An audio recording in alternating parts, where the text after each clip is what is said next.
નમસ્કાર ખેડૂત મિત્ર. હું આજે મારા ખેતરમાં હાઈફાર્મ કંપનીની સંતાના વેરાયટીનું હાર્વેસ્ટિંગ ચાલુ છે. તેમની પ્લાન્ટિંગ ડેટ હતી 7 નવેમ્બર. એનું આજે હાર્વેસ્ટિંગ કરવાનું ચાલુ છે. તો એમાં હું સોરડા ગામથી છું, રાજસ્થાન સોરડા. મારું નામ કાનાભાઈ ચૌધરી. આપણે એક વિશે જણાવવાનું છે કે મહત્વપૂર્ણ વાત એ છે કે આપણે જે બટાકાનું ગ્રેડિંગ કરીને જે બેગ ભર્યા છે એ કોલેસ્ટ્રોલમાં જતી વખતે કઈ બાતનું ધ્યાન રાખવાનું છે એ બહુ જ મહત્વપૂર્ણ છે. અમારું ગ્રેડિંગ બહુ સારી તરીકે હોય તો અમને ત્યાં ઇન્સેન્ટિવ બી મળે, અમને ભાવ સારો મળે. એવી એની લાગતી બહુ વાતો છે કે તમને હું બતાવું છું કે તમને કઈ વાતોનું ગ્રેડિંગ કરતી વખતે ધ્યાન રાખવું. એમાં પહેલી વાત છે કે આપણે બટાકા કાઢતી વખતે એવું લીલું પડેલું બટાકું હોય એ બટાકાને ખાસ અલગ ટાળવું. એ કમ્પ્લીટ બટાકું આપણે ગ્રેડિંગ કરતી વખતે એ ઢગલા ભેલું નાખવું નહીં.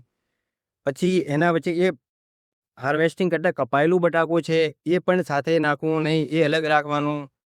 પછી કોઈ ફાટેલું બટાકું હોય એવી ટાઈપનું બટાકું હોય એ પણ અલગ રાખવું. એક એવું આપણે ગ્રેડિંગમાં ખાસ ધ્યાન રાખવાનું, એવું વાંકાચૂકું કે આડાવડો વગર આકારનું બટાકું હોય એ પણ ગ્રેડિંગમાં ભેળો લઈ લેવાનો નહીં.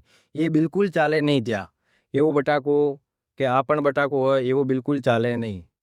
એવું એક હોલ પડેલું બટાકું છે એ પણ સાથે રાખવાનું નહીં. પછી એ ફાટેલું હોય એવું હોય એ બટાકું કાઢવાનું નહીં.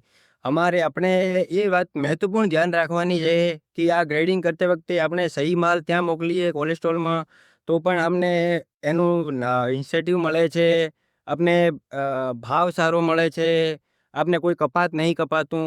એ વાતો આપણે ખાસ ધ્યાન રાખવાની છે. આપણે અહીંયાથી બેગ ભરીને ત્યાં મોકલો, અમારે ત્યાં રિજેક્શન માલનું આવે તો પછી ધક્કા આપણે જ પડે, આપણે પછી મહેનત મજૂરી પાછી વરે લાગે. એનું અમારે ખાસ ધ્યાન રાખવાનું છે કે બધા તમામ ખેડૂતોને હું એક નમ્ર વિનંતી છે કે કમ્પ્લીટ ગ્રેડિંગ કરી અને પછી બેગ ભરવાનું રાખવાનું.